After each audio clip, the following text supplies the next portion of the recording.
بسم اللہ الرحمن الرحیم الحمدللہ رب العالمین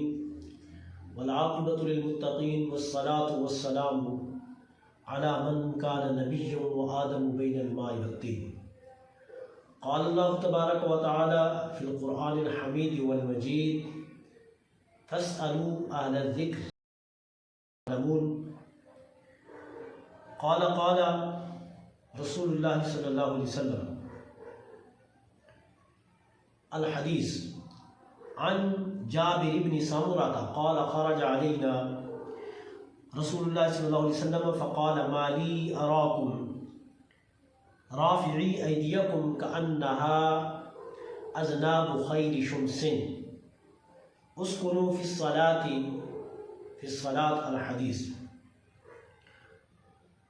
الحدیث عن مجاہد قال صلیت خلف ابن عمر لم يكن يرفع يديه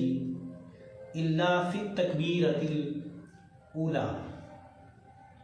من الصلاة۔ آج جو اہم مسئلہ ہم شروع کر رہے ہیں، جس کا آغاز کر رہے ہیں، وہ ہے نماز میں رفع الیدین کرنا، رفع یدین کرنا۔ رفع یدین کے متعلق جو ہے فقہا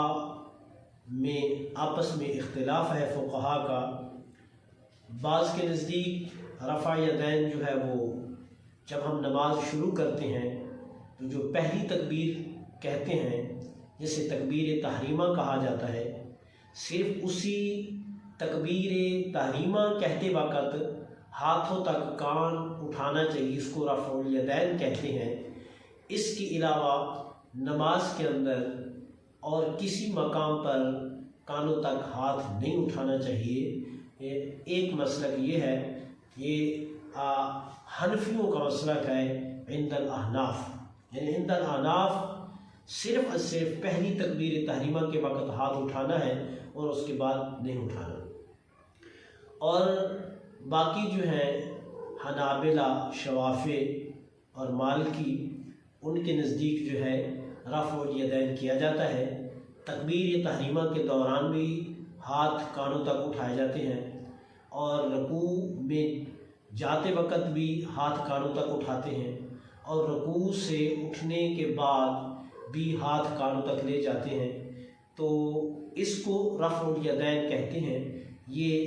عند الاحناف جائز نہیں ہے، اور باقی فقہا کے نزدیک جو ہے تکبیر تحریمہ کے علاوہ بھی رفع الیدین جائز ہے۔ تو اس وجہ سے بعض دوستوں کے اصرار پر، بار بار کہنے پر ہم نے یہ مسئلہ شروع کیا ہے، تاکہ جو ہے مسئلے کی وضاحت ہو جائے اور مسئلہ کے احناف بالکل واضح ہو جائے۔ کیونکہ اس پر اکثر اعتراض ہوتا ہے کہ بھائی یہ جو رفع الیدین کیا جاتا ہے، اس پر بہت ساری احادیث مبارکہ ہیں، اور عدم رفع الیدین یعنی رفع یدین نہ کرنا، اس پر بہت ساری احادیث مبارکہ جو ہے وہ کم ہیں۔ تو فلہذا جو زیادہ ہے ان کو فضیلت حاصل ہے، کم پر تو زیادہ احادیث مبارکہ اس مسئلے میں ہے، تو اس پر زیادہ عمل کرنا چاہیے۔ فلہذا اس میں ایک بات ذہن میں رکھ لیں، جو ہے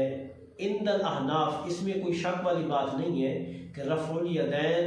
یعنی تکبیر تحریمہ کے وقت دونوں ہاتھوں کو اٹھانا، رکوع میں جاتے وقت دونوں ہاتھوں کو اٹھانا، اور رکوع سے اٹھتے ہوئے دونوں ہاتھوں کو اٹھانا، اس میں کوئی شک والی بات نہیں ہے کہ اس میں بہت ساری احادیث مبارکہ مستند کتب حدیث میں، بخاری میں، مسلم میں، ترمذی میں، ابن ماجہ میں، اور نسائی شریف میں، اور سنن ابو داود میں جو ہے متعدد احادیث مبارکہ موجود ہیں، اور صحیح سند کے ساتھ۔ اور جس طرح یہ رفع الیدین والی صحیح سند سے ثابت ہے، اسی طرح رفع یدین نماز میں نہ کرنا، ما سوا نماز شروع کرتے وقت، اس کے بارے میں بھی جو ہے احادیث صحیحہ وارد ہیں۔ اب سوال یہ ہے کہ جب دونوں رفع یدین کرنے میں اور نہ کرنے میں دونوں میں احادیث مبارکہ ہے، تو پھر اس میں جو ہے کیسے تطبیق دی جائے گی اور کس پر عمل کیا جائے گا؟ تو عند الاحناف رفع الیدین والی جو احادیث مبارکہ ہیں اور رسول اللہ صلی اللہ علیہ وسلم کا یہ عمل رہا ہے، تو یہ ابتدائی اسلام پر محمول ہے، اور بعد میں جو نبی علیہ الصلوۃ والسلام کا عمل ہے آپ کے وصال مبارک تک جو ہے بعد میں جو عمل رہا ہے وہ آپ نے رفع یدین نماز کے اندر پہلی تکبیر کے علاوہ اور کہیں نہیں کیا، یعنی صرف تکبیر تحریمِ کہتے وقت رفع یدین کیا۔ تو ہمارے نزدیک جو ہے اگرچہ رفع الیدین والی حدیث مبارکہ صحیح سند سے ثابت ہے، لیکن وہ منسوخ ہے، اور جو عدم رفع یدین والی حدیثیں ہیں، یعنی جن میں رفع یدین کا حکم، رفع یدین سے منع کیا گیا ہے ما سوا پہلی تکبیر کے اس وقت ہاتھ اٹھائے، تو جو اسے منع کیا گیا ہے یہ حدیثیں جو ہے یہ حدیث ناسخ ہے۔ اس طرح بعض قرآن کی آیتیں جو ہے بعض قرآن کی آیتوں کو منسوخ کر دیتی ہیں، اسی طرح بعض احادیث مبارکہ جو ہے وہ بعض احادیث مبارکہ کے لیے ناسخ ہوتی ہیں، کہ اگر ایک عمل رسول اللہ صلی اللہ علیہ وسلم کا پہلے کچھ ہو اور بعد والا عمل پہلے عمل کے اگر مخالف ہو، تو بعد والے عمل کو پہلے والے عمل کے لیے منسوخ مانا جائے گا، کہ پہلے والا عمل منسوخ ہو گیا ہے اور بعد والا عمل جو ہے اس کے لیے ناسخ ہے۔ اسی طرح جو جن صحابہ کرام رضوان اللہ تعالیٰ علیہ اجمعین سے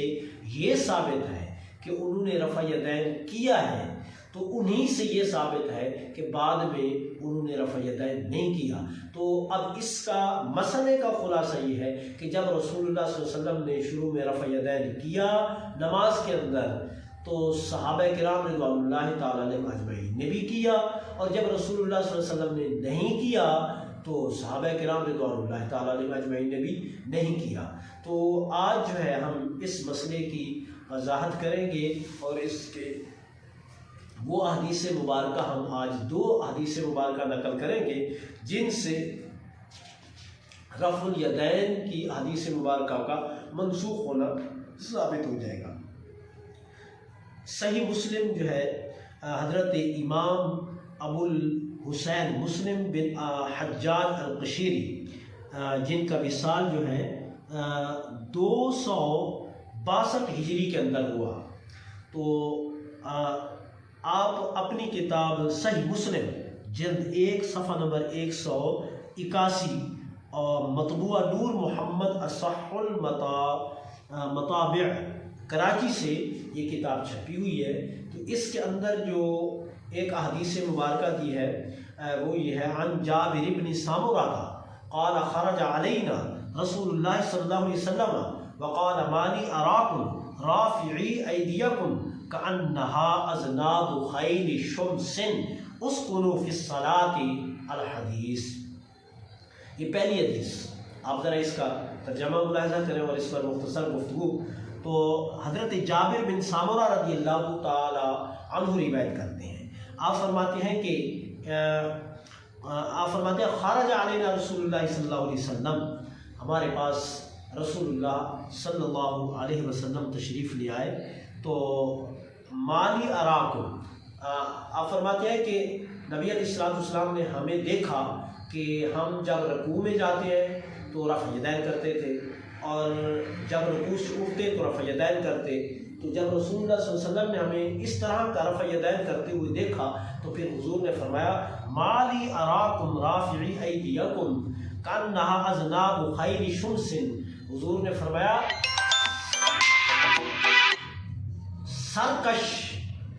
سرکش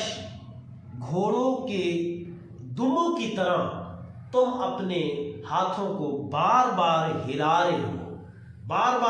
ہو، فرمایا اسکنوا فی الصلاۃ، نماز میں سکون سے نماز پڑھو۔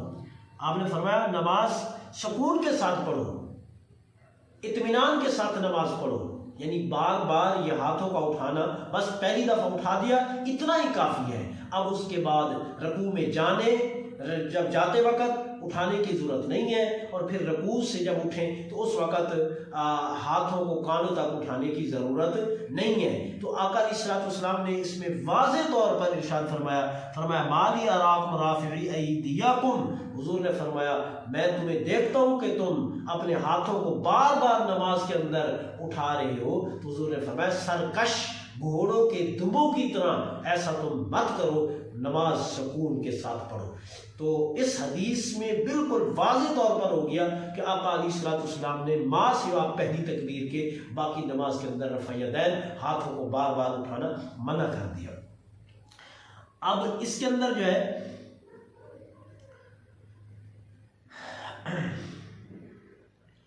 صحیح بخاری اور صحیح مسلم اور دیگر کتب حدیث میں حضرت عبداللہ ابن عمر رضی اللہ تعالیٰ عنہ سے روایت ہے کہ رسول اللہ صلی اللہ علیہ وسلم رکوع سے پہلے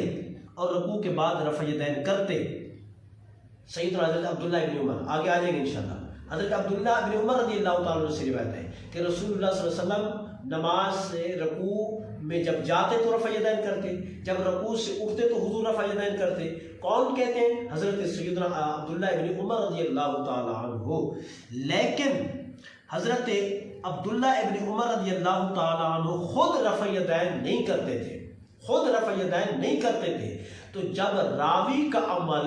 اس کے خلاف آ جائے تو اس راوی کا عمل جو اس کے قول کے خلاف ہے تو اس قول کو منسوخ مانا جائے گا۔ تو اب ایسا ہو ہی نہیں سکتا کہ سیدنا حضرت عبداللہ ابن عمر رضی اللہ تعالیٰ عنہ کا عمل کچھ ہو اور آپ کا قول کچھ ہو۔ تو اس میں یہی کہا جائے گا کہ جب رسول اللہ صلی اللہ علیہ وسلم رفع یدین کرتے تھے اس وقت کی بات کی سیدنا حضرت عبداللہ ابن عمر رضی اللہ تعالیٰ عنہ نے، جب رسول اللہ صلی اللہ علیہ وسلم نے چھوڑ دیا تو سیدنا حضرت عبداللہ ابن عمر رضی اللہ تعالیٰ عنہ اسی طرح عمل کرتے تھے۔ تو اس وجہ سے پہلے والے عمل کو منسوخ مانا جائے گا۔ اب آئے اس پر ہم دوسری حدیث جو ہے پیش کرتے ہیں۔ حضرت امام طحاوی رحمہ اللہ تعالی شرح معانی الآثار کے اندر پہلی جلد اور صفحہ نمبر 133 پر، اور یہ کتاب چھپی ہوئی ہے مطبوعہ مجتبی پاکستان لاہور سے۔ تو اس کتاب کے اندر امام ابو جعفر احمد بن محمد طحاوی جن کا وصال 321 ہجری کے اندر ہوا، 321 ہجری کے اندر، تو آپ روایت نقل کرتے ہیں۔ آپ فرماتے ہیں کہ عن مجاہد قال صلیت خلف ابن عمر فلم یکن یرفع یدیہ الا فی التکبیرۃ الاولی من الصلاۃ الصلاۃ۔ حضرت مجاہد سے روایت ہے، آپ فرماتے ہیں کہ میں نے سیدنا حضرت عبداللہ ابن عمر رضی اللہ تعالیٰ عنہ کے پیچھے نماز پڑھی ہے، نماز پڑھی ہے۔ آپ فرماتے ہیں فَلَمْ يَكُنْ يَرْفَعْ يَدَيْهِ إِلَّا فِي التَّكْبِيرَةِ الْأُولَى۔ آپ فرماتے ہیں کہ آپ نے اپنے دونوں ہاتھوں کو نہیں اٹھایا ما سوا تکبیر تحریمہ کے جو پہلی تکبیر ہے، بس اسی وقت آپ نے کانوں تک ہاتھ اٹھائے ہیں اور اس کے بعد دوبارہ ہاتھ نہیں اٹھائے۔ شرح معانی الآثار حدیث کی بہت بڑی کتاب ہے، آپ ذرا اس کے اندر مزید اس کا مطالعہ کریں اور آپ اس کو دیکھیں۔ تو اب اس کے اندر واضح طور پر ہے کہ حضرت عبداللہ ابن عمر کے پیچھے آپ فرماتے ہیں میں نے نماز پڑھی، انہوں نے صرف پہلی تکبیر کہتے وقت ہاتھ اٹھایا ہے اور اس کے بعد پوری نماز کے اندر سلام تک انہوں نے ہاتھ نہیں اٹھایا۔ تو یہ حضرت عبداللہ ابن عمر رضی اللہ تعالیٰ عنہ کا عمل تھا۔ تو جب راوی کا عمل اس کے قول کے خلاف آ جائے تو راوی کے عمل جو ہے عمل کو ناسخ مانا جائے گا اور اس کے قول کو منسوخ مانا جائے گا۔ تو آج کے اس نشست میں جو ہے آج پہلا حصہ ہم نے رفع الیدین کے مسئلے کے اوپر بیان کیا ہے، پہلا حصہ۔ تو انشاءاللہ دوسرے حصے کے اندر ہم اس کے مزید دلائل بیان کریں گے۔ تو آج کی دو احادیث مبارکہ، ایک صحیح مسلم سے اور دوسری شرح معانی الآثار سے، اور پہلی جو ہے حضرت جابر بن سامورہ رضی اللہ تعالیٰ عنہ سے، جس کے اندر حضور نے منع فرمایا، حضور نے منع فرمایا کہ رفع یدین مت کرو، اس کو فی الصلاۃ، نماز سکون کے ساتھ پڑھو۔ اور دوسری حدیث میں بھی واضح طور پر آ گیا کہ حضرت عبداللہ ابن عمر رضی اللہ تعالیٰ عنہ جو ہے وہ نماز میں پہلی تکبیر کے علاوہ پوری نماز کے اندر رفع یدین نہیں کرتے تھے، یعنی دونوں ہاتھوں کو کانوں تک نہیں اٹھاتے تھے۔ تو اللہ تبارک و تعالیٰ ہمیں جو ہے قول حق پر عمل کرنے کی توفیق عطا فرمائے اور قول حق کو ہمیں سمجھنے کی توفیق عطا فرمائے۔